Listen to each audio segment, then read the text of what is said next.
كان شيغبا السلام عليكم ورحمه الله وبركاته سلام كدي marka ugu horeysa waxaan ka cudur daaranaynaa madax kala duwan oo u xusuusin doonaa weligeena u xusuusanaynaa xafladan qiimaha badan ee maanta isbihii suuqa oo aan runtii uga mahad celinayno markii aan ka soo tagno shacabka iyo ciidamada wadajir aan u mahad celinayno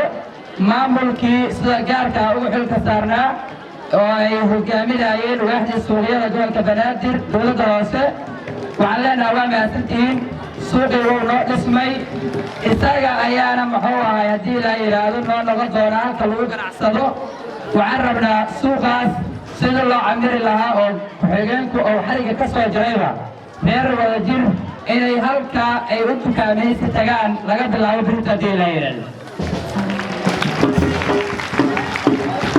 sidoo kale isboortiskii iyo ciyaarihii dhacayay bilihii la soo dhaafay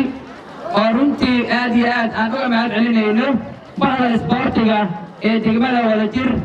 oo gudoomiyuhu ugu horeeyo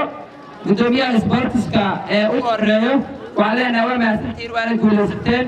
halka ayaana bahda isboortiga laga sugayaa inay kasii ambaqaadaan ay kasii wadaan dadaalkooda